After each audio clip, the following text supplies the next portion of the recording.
Il est de coutume de donner un titre, un message, d'annoncer le thème qu'on va aborder. Et le thème que j'ai eu à cœur de partager, c'est les exaucements, un puissant encouragement pour le chrétien. Mais je voulais aussi parler de l'identité de Dieu. Parler de celui à qui nous adressons nos prières finalement. Finalement, vous verrez qu'il y a plusieurs thèmes connexes. Mais avant d'aller plus loin, j'aurais un mot particulier pour les personnes qui, en écoutant ce message, pourraient se dire « Mais moi, je n'ai pas été exaucé. J'ai prié et Dieu n'a pas répondu. » Je l'ai vécu. Certainement que vous l'avez vécu.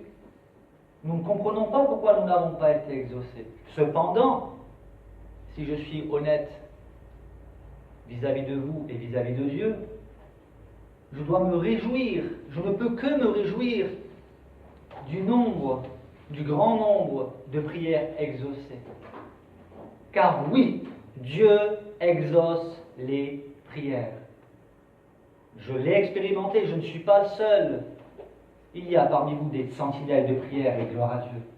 Il y a des frères et sœurs qui prient et régulièrement et qui pourraient venir ici témoigner de tout ce qu'ils ont vécu de glorieux avec le Seigneur.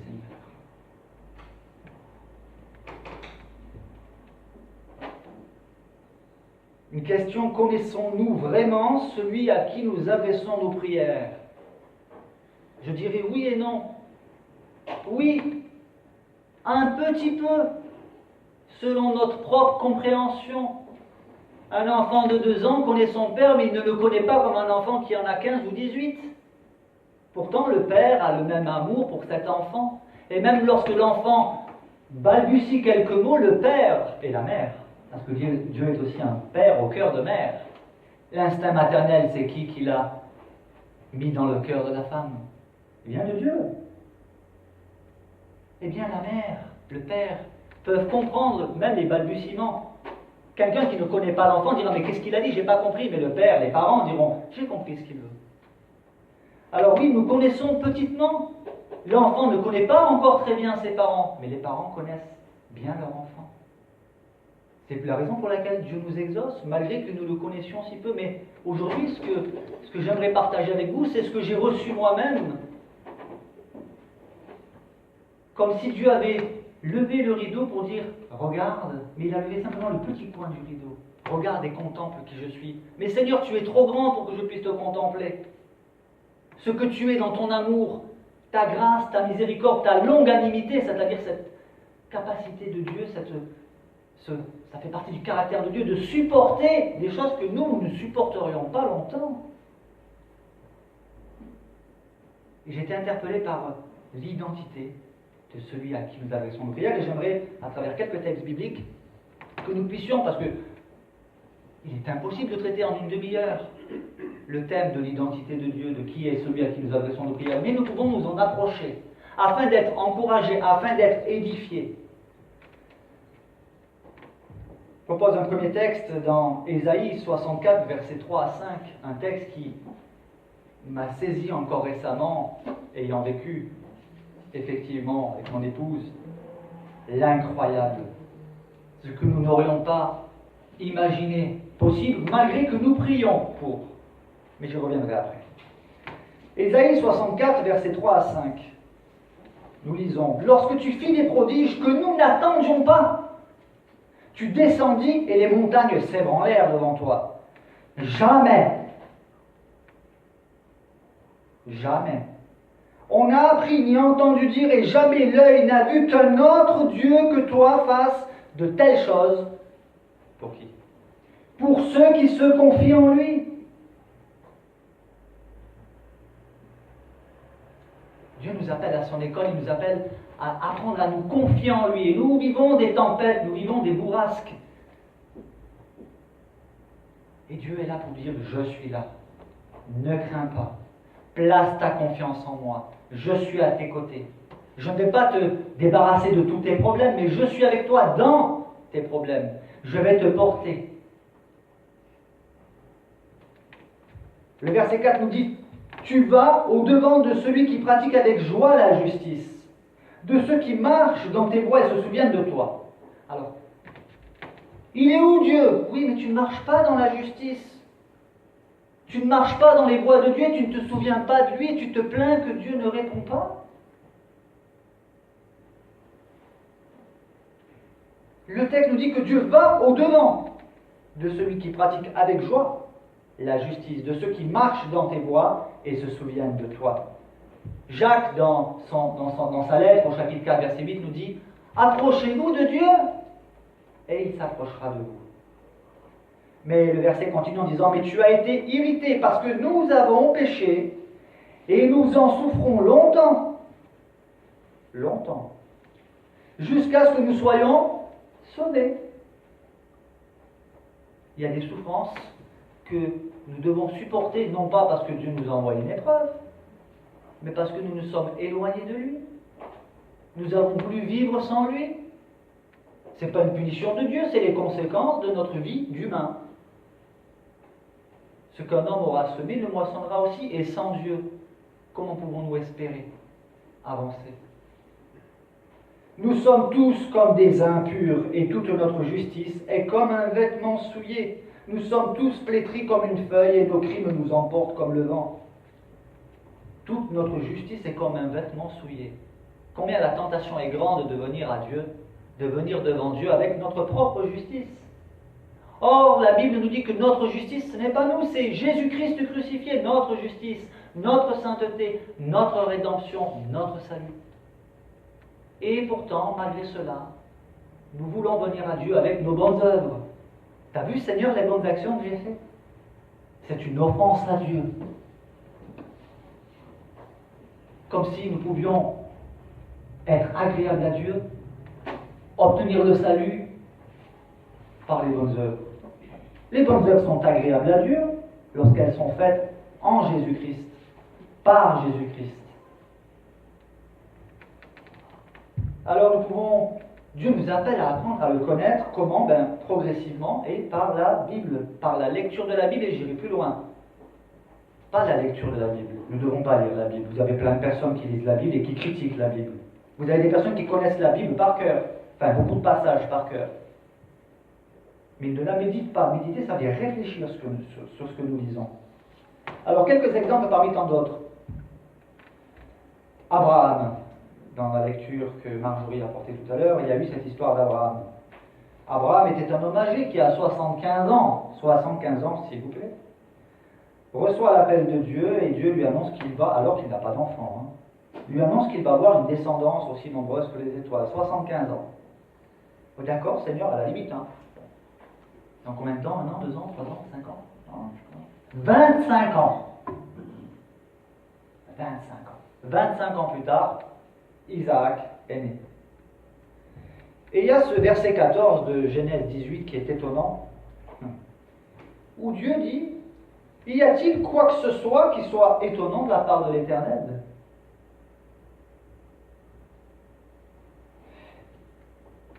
Étonnant, j'ai regardé dans le texte original les différents sens du mot qui a été employé. Prodigieux, difficile, admirable, merveilleux, magnifique, miraculeux, extraordinaire, impossible.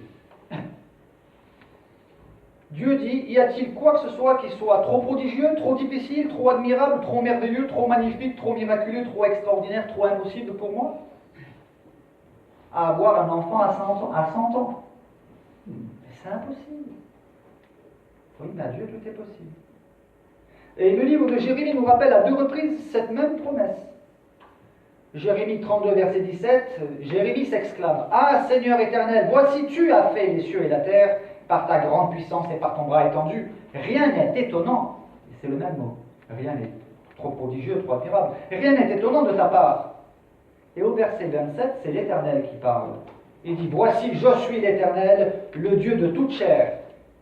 Y a-t-il rien qui soit étonnant de ma part? C'est Dieu qui s'exprime. Il veut nous encourager. Il ne nous promet pas qu'il va nous donner tout ce qu'on lui demande. Il nous donnera tout ce dont nous avons besoin. Et même au-delà.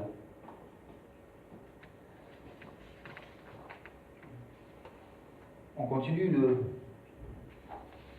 le voyage un peu petit voyage matinal, au travers de quelques épisodes qui sont là pour nous révéler en partie l'identité de celui à qui nous adressons nos prières. Quelquefois nous prions et puis nous avons l'impression, Seigneur, écoute, je ne voudrais pas te déranger, mais si tu peux, est-ce que tu pourrais éventuellement intervenir dans cette situation? Mais les situations très difficiles, apprenons à savoir que qui est celui à qui nous adressons nos prières. Alors Moïse, Dieu appelle Moïse. Bon, il avait 80 ans quand même. Moïse, tu vas aller délivrer mon peuple. Ah, quelle armée? Ils sont des combien? Bah, tu vas tout seul. Ah, mais je ne veux pas y aller. Oui, donc tu iras avec ton frère. D'accord? Quelle arme? Tu vas y aller avec un bâton. Non, mais faut imaginer la situation, d'accord? Le peuple d'Israël est esclave en Égypte, et Dieu envoie un homme avec son frère, avec un bâton. Et avec ce bâton, il va y avoir les 10 plaies d'Égypte. Pharaon a dit, mais qui a l'Éternel pour que... Pharaon, mais tu as un problème psychologique sérieux. Mais qui est l'Éternel? Tu ne sais pas qui est l'Éternel, tu oses défier l'Éternel, tu ne veux pas obéir à l'Éternel, mais tu vas apprendre qui est l'Éternel à tes dépens. Et il a appris à ses dépens. Il y a eu les 10 plaies d'Égypte. Puis Dieu a ouvert la mer Rouge. Mais voyez-vous, nous avons, tristement, malheureusement, des théologiens qui essaient de nous expliquer qu'il s'agissait d'un phénomène naturel. La mer s'est ouverte, c'était naturellement, juste au bon moment, quand les Égyptiens sont arrivés.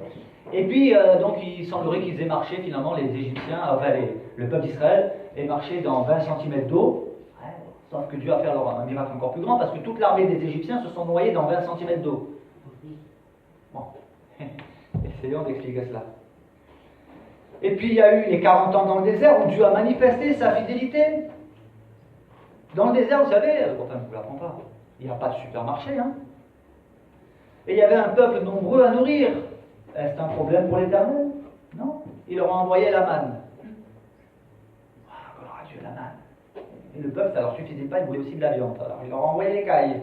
Puis lorsqu'ils avaient soif, il a fait sortir l'eau du rocher. Voilà qui est l'Éternel. Voilà qui est le Dieu à qui nous adressons nos prières. Et je comprends mieux pourquoi dans les psaumes, il y a tellement de psaumes qui glorifient les œuvres de l'Éternel passées. Dans Josué chapitre 10, nous apprenons que Dieu fit tomber du ciel des rochers sur les ennemis d'Israël et qu'il a même fait arrêter la rotation de la terre. Y a-t-il quoi que ce soit de trop extraordinaire pour l'Éternel? Je vous lis le texte. Alors Josué parla à l'Éternel le jour où l'Éternel livra les Amoréens aux enfants d'Israël, et il dit en présence d'Israël, Soleil, arrête-toi sur Gabaon, et toi, lune, sur la vallée d'Ajalon. Et le soleil s'arrêta, et la lune suspendit sa course. Pour ceux qui ont quelques connaissances en tout ce qui concerne le ciel, l'astronomie, etc., la rotation de la Terre a été arrêtée. Ou je ne sais pas quel autre phénomène, mais un phénomène surnaturel, puisque, d'ailleurs, le verset nous confirme, verset 14, dans Josué 10, verset 14, « Il n'y a point eu de jour comme celui-là, ni avant, ni après, où l'Éternel ait écouté la voix d'un homme, car l'Éternel, combattait pour Israël. » Et l'Éternel combat aussi pour nous. Nous n'avons pas besoin de nous battre avec des armes. L'arme du chrétien, nos armes à nous, c'est quoi? C'est la prière persévérante, la prière en commun, la prière fervente, la prière avec les frères et sœurs. Je bénis l'Éternel pour les compagnons de prière, pour ces frères et sœurs de confiance à qui je peux envoyer un texto SOS prière. Et nous voyons des exaucements. Gloire à Dieu. Le temps m'en manquerait, sans oublier les murailles de Jéricho. Stratégie militaire, faire tomber les murailles de Jéricho, des murailles imprenables. Bon, qu'est-ce qu'on va utiliser comme arme? Dieu dit, vous allez faire 7 fois le tour de la ville en chantant, en jouant de la musique. Tu parles d'une stratégie? Y a-t-il quoi que ce soit de trop extraordinaire pour l'Éternel? Gédéon. Ils étaient envahis par les Madianites, une armée qu'il était impossible de dénombrer. Et Dieu choisit Gédéon avec 300 hommes. Ils sont allés se battre, oui, ils ont fait la guerre. Avec des cruches et des torches. Et c'est l'Éternel lui-même qui a semé la confusion au milieu des ennemis qui se sont entretués entre eux. Élisée et l'armée adverse. Élisée entouré d'une armée qui sont venus pour le tuer. Et le serviteur d'Élisée était effrayé. Élisée était en paix parce qu'Élisée avait une relation tout à fait particulière avec l'Éternel. Il dit, Éternel, ouvre-lui les yeux qu'il voit. Et le serviteur vit une armée qui était invisible aux humains. C'était l'armée de l'Éternel. Samson, qui avait une force extraordinaire. Anne, la mère de Samuel, affligée puis exaucée parce qu'elle répandit sa souffrance, son amertume devant Dieu. Ézéchias, menacé par Sanchérib, ou Sanchérib, je ne sais pas comment on prononce, mais bref, un roi qui lui a lancé un défi à Ézéchias et à l'Éternel. Il a dit, mais qui est l'Éternel aussi? C'est incroyable. Il paraîtrait que on ne tient jamais compte de l'histoire. Nous apprend qu'on n'apprend rien de l'histoire finalement. Parce qu'il y en a qui savent, qui connaissent l'histoire de l'obstination de Pharaon et qui veulent quand même encore en découdre avec l'Éternel. C'est un mensonge. Dieu a dit, s'est adressé à Sanchérib en lui disant, tu as dit que, tu crois que tu vas venir dans la ville? Eh bien non, tu ne vas même pas rentrer dans la ville et tu vas repartir par le même chemin par lequel tu es venu. En apprenant une mauvaise nouvelle, juste une parole. Daniel, dans la fosse aux lions, qui fut protégé par Dieu. Et les compagnons de Daniel. Alors, bien sûr, nous savons qu'il y a des chrétiens persécutés, nous savons qu'il y a eu des chrétiens brûlés, crucifiés, martyrisés, et que cela existe encore aujourd'hui. Tout le monde ne va pas vivre ce qu'ont vécu les compagnons de Daniel. Mais pourquoi ce texte est là? Pourquoi cet épisode des compagnons de Daniel qui ont été jetés dans une fournaise tellement forte que ceux qui les ont jetés dedans sont morts? Et les 3 compagnons de Daniel qui avaient refusé d'adorer la statue étaient au milieu du feu, ils marchaient, et il y avait un 4e personnage au milieu d'eux. Et nous savons que c'était Jésus. Et lorsqu'ils sont sortis, ils n'avaient même pas l'odeur de la fumée et pas un cheveu brûlé. Dieu ne nous dit pas qu'il va toujours nous épargner de la sorte, mais Dieu prend plaisir à la foi. Ils n'étaient pas certains que Dieu interviendrait. Ils étaient prêts à sacrifier leur vie. Ils ont dit, nous savons que notre Dieu peut nous délivrer. Mais sache, ô Dieu, que même dans le cas contraire, si Dieu n'intervient pas, nous ne nous prosternerons pas devant ta statue, érigée en ton honneur. C'était inattendu, car Dieu est le Dieu de l'inattendu. Et alors les exemples sont trop nombreux à référencer. Je vous encourage donc à lire et méditer la parole de Dieu. Et puis un autre aspect de l'identité de Dieu, on veut connaître Dieu. Qui est Dieu? Montre-nous le Père, et cela nous suffit, disait Philippe. Montre-nous le Père, et cela nous suffit. Jésus parlait du Père, le Père, le Père. Philippe lui dit, montre-nous le Père, et cela nous suffit. Et Jésus lui dit, Philippe, il y a si longtemps que je suis parmi vous, tu ne m'as pas connu. Mais celui qui m'a vu a vu le Père. Ne crois-tu pas que je suis dans le Père et que le Père est en moi? Ailleurs, il dit, ma doctrine n'est pas de moi, mais je parle selon ce que le Père m'a donné. Donc, voulons-nous apprendre à mieux connaître le Père? Écoutons le Fils. Car là, le dicton est vrai. Tel Père, tel Fils. Ce que le Père peut faire, le Fils peut le faire pareillement. Et les paroles d'amour, les paroles d'encouragement, que votre cœur ne se trouble point, croyez en Dieu, croyez en moi. Ce sont les paroles du Père que communique la parole de Dieu, Jésus, la parole faite chair. Jésus, sa naissance extraordinaire, son enfance, sa vie sans péché, son face-à-face avec Satan, ses miracles, ses enseignements, son sacrifice, sa résurrection, son ascension, et nous attendons son retour, enfin je l'espère. C'est un aspect de l'identité de Dieu. Dieu parmi nous, on l'appellera Emmanuel. Jésus, Dieu sauve. Car Dieu a tant aimé le monde. Vous savez, il y a des versets que nous connaissons tellement que finalement nous ne prenons plus le temps de réfléchir sur ces versets, de les méditer, de nous les approprier. Car Dieu a tant aimé l'amour, le monde, qu'il a donné son Fils unique afin que quiconque croit en lui ne périsse point, mais qu'il ait la vie éternelle. J'aimerais passer à un autre épisode qui se trouve cette fois-ci dans le Nouveau Testament. Marjorie a lu, c'était la 2e lecture. Pierre a été emprisonné. Et l'Église ne cessait d'adresser des prières à Dieu pour Pierre. Pierre a été libéré de prison, miraculeusement. Les portes automatiques, c'est le Seigneur qui les a inventées. Les portes sont ouvertes, les chaînes sont tombées des mains. Pierre, sorti de prison, nous apprenons la chose suivante. Après avoir réfléchi, il se dirigea vers la maison de Marie, mère de Jean, surnommée Marc. Écoutez bien. Où beaucoup de personnes étaient réunies et priaient. Pierre frappa à la porte du vestibule et une servante nommée Rhode s'approcha pour écouter. Elle reconnut la voix de Pierre et, dans sa joie, au lieu d'ouvrir, elle courut annoncer que Pierre était devant la porte.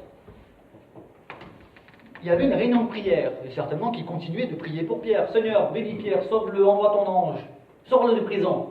Bon. Elle leur dit, écoutez, Pierre est là.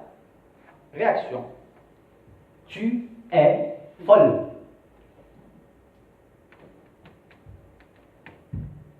Nous prions, nous voulons témoigner que Dieu nous a exaucés, et qu'est-ce que nous entendons? Tu es fou. Pas toujours, mais cela arrive. Tu es folle. Mais elle affirma que la chose était ainsi, et ils dirent, c'est son ange. Cependant, Pierre continua à frapper, ils ouvrirent et furent étonnés de le voir. Y a-t-il quoi que ce soit de trop étonnant de la part de l'Éternel? Ils furent étonnés. Et je me retrouve. Je peux m'identifier à mes frères et sœurs de cette époque, car j'ai souvent prié pour des situations qui me paraissaient totalement inextricables. Je priais, je disais, Seigneur, fais tomber cette muraille. La muraille s'est écroulée. Et moi j'étais étonné, surpris. Et je dis, gloire à Dieu, quel Dieu merveilleux tu es, Seigneur. Jésus nous a adressé des promesses formidables. Je vais vous lire Matthieu 18, 19, 20, chapitre 18, les versets 19 et 20. C'est un encouragement nous adresser à ce Dieu que nous connaissons si peu, mais qui peut faire infiniment au-delà de tout ce que nous demandons, pensons. Alors voici cette parole qui est extraordinaire, où nous lisons.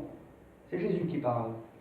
Je vous dis encore que si deux d'entre vous s'accordent sur la terre pour demander une chose quelconque, elle leur sera accordée par mon Père qui est dans les cieux. Car là où deux ou trois sont assemblés en mon nom, je suis au milieu d'eux. Mais voyez-vous, ce verset pose problème. Il pose beaucoup de problèmes. C'est que nous venons avec nos expériences. Et nous disons, Seigneur, nous avons déjà été deux, même plusieurs, et nous nous sommes mis d'accord sur la terre pour te demander une chose quelconque, et elle n'a pas été accordée, Seigneur. Et on essaye finalement de raisonner, d'essayer de comprendre, mais Seigneur, qu'est-ce que tu as vraiment voulu dire? Et moi-même, j'ai bûché sur ce verset, et à un moment donné, j'ai réalisé que il y a certaines paroles de Jésus qu'il ne faut pas chercher à analyser intellectuellement. Ce sont des paroles, Jésus a dit, mes paroles sont esprit et vie. Donc je ne vous donnerai pas une explication théologique ni une exégèse de ce verset. Je vous dirai simplement que ce verset, je le lis, je le relis, je m'en imprègne, et il inspire ma vie de prière, et il me communique la foi. C'est tout ce que je peux dire.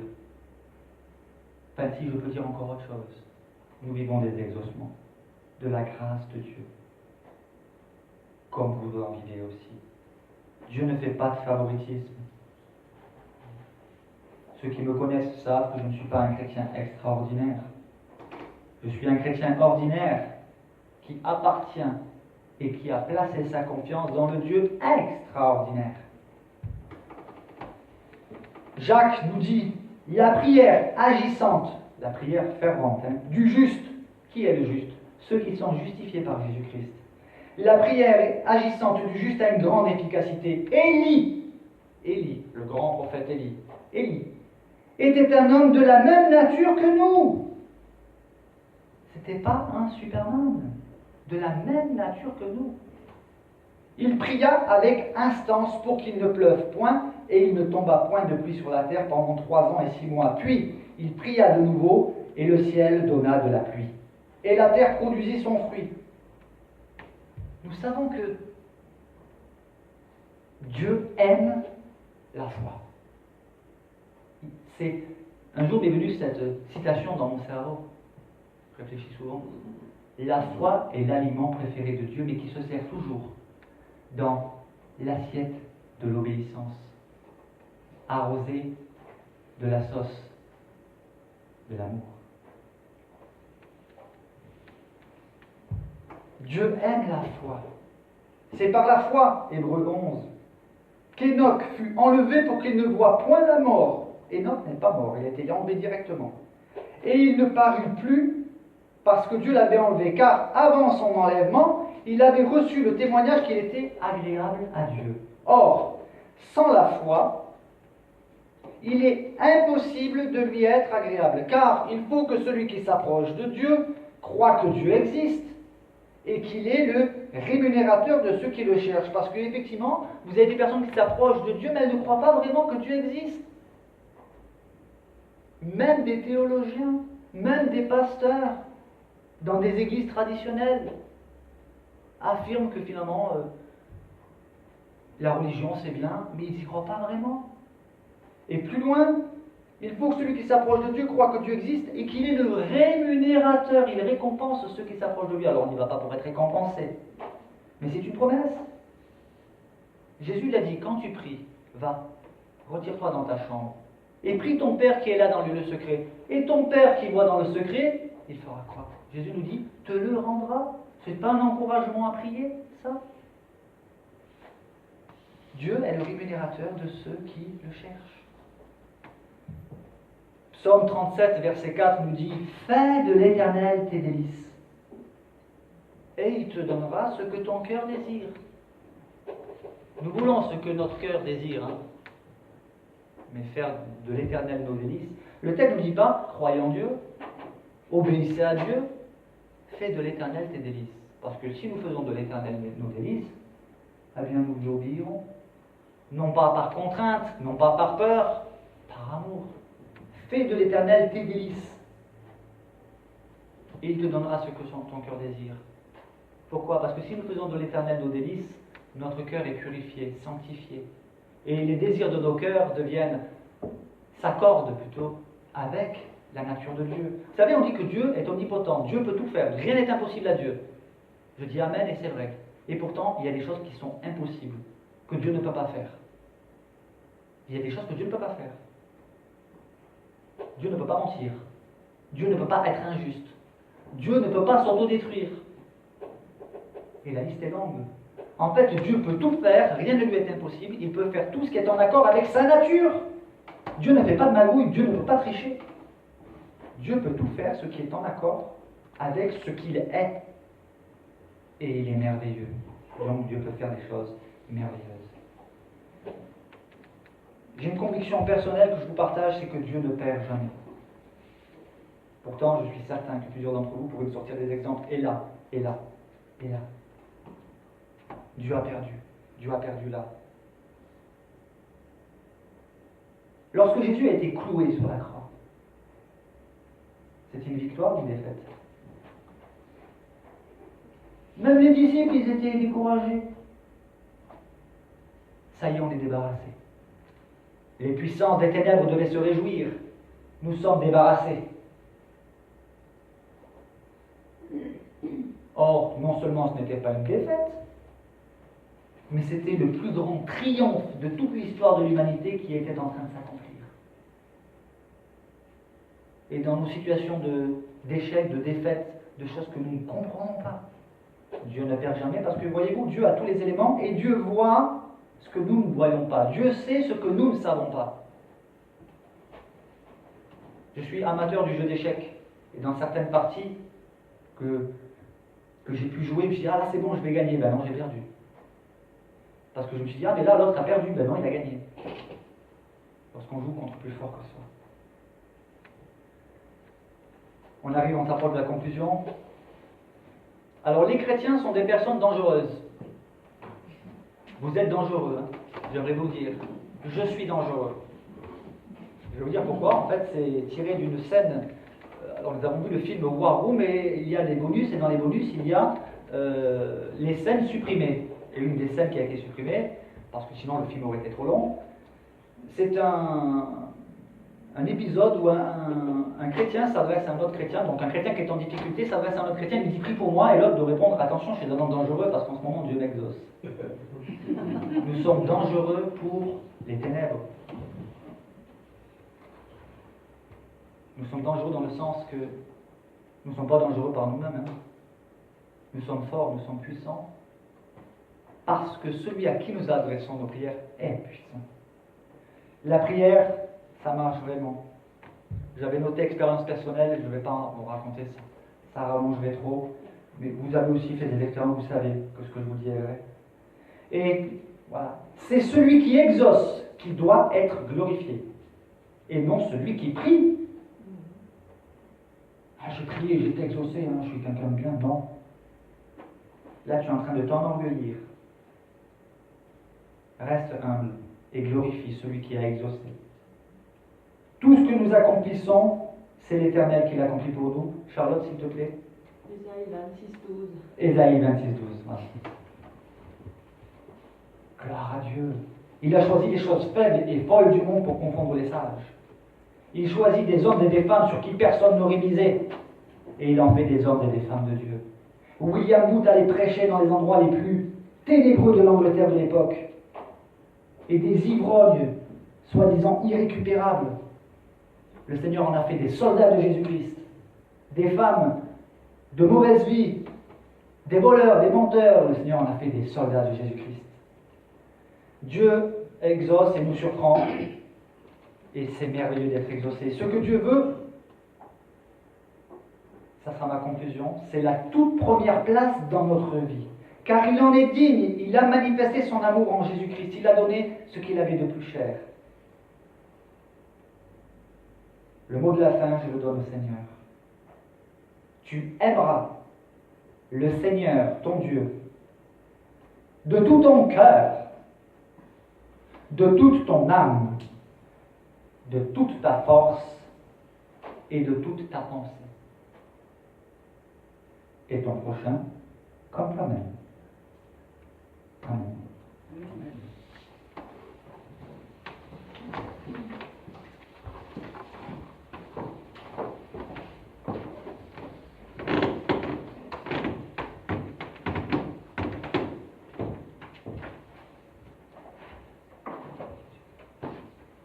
À présent, pendant que William va jouer au piano en interlude, nous pouvons prendre du temps pour méditer sur ce qui a été apporté aujourd'hui.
d'honorer Dieu aussi par l'offrande, afin de nous permettre de donner selon notre cœur, sans obligation ni contrainte, sans désir.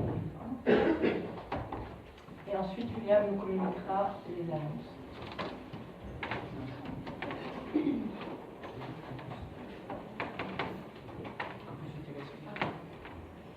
Et William va chanter pendant ce temps un chant, Tout ce qui respire, loue l'Éternel.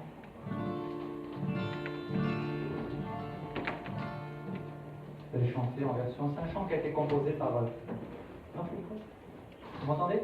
Oui.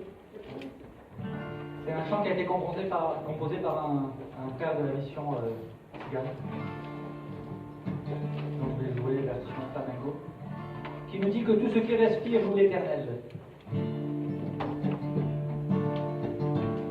Que tout ce qui respire loue l'Éternel.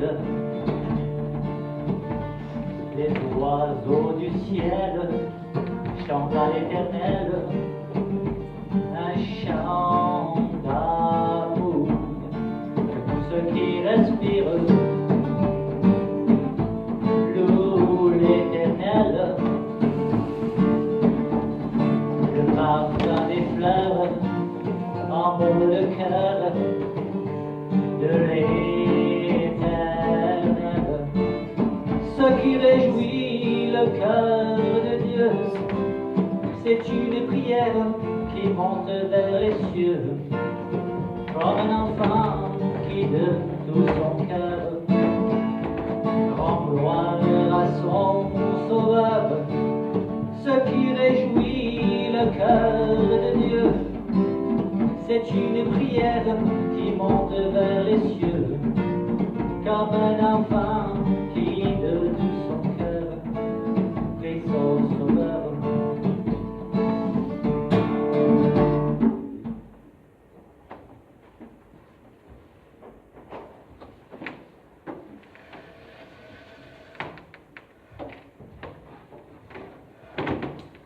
Je vous invite à vous lever pour ceux qui le peuvent pour l'envoi de la bénédiction.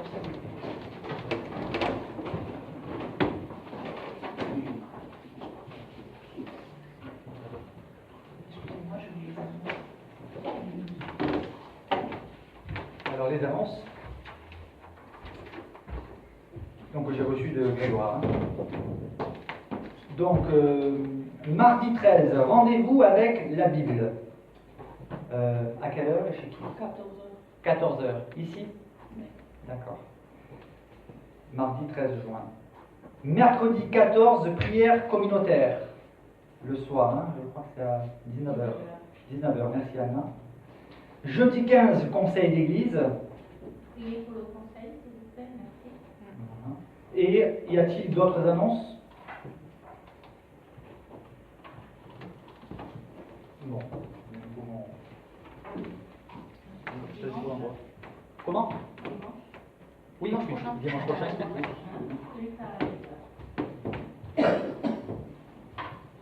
Juste avant l'envoi, je souhaiterais encore remercier les musiciens, Charlotte pour le bouquet de fleurs, Christian pour la corbeille, et pour chacun présent. Pour votre soutien dans la prière. Et pour votre soutien dans la prière, qui ont été nombreux. Dans Nombre 6, versets 24 à 26. Que l'Éternel vous bénisse et vous garde. Que l'Éternel fasse briller sa face sur vous et vous accorde sa grâce. Que l'Éternel lève sa face vers vous et vous donne la paix. Amen. Bonne journée à tous. Amen.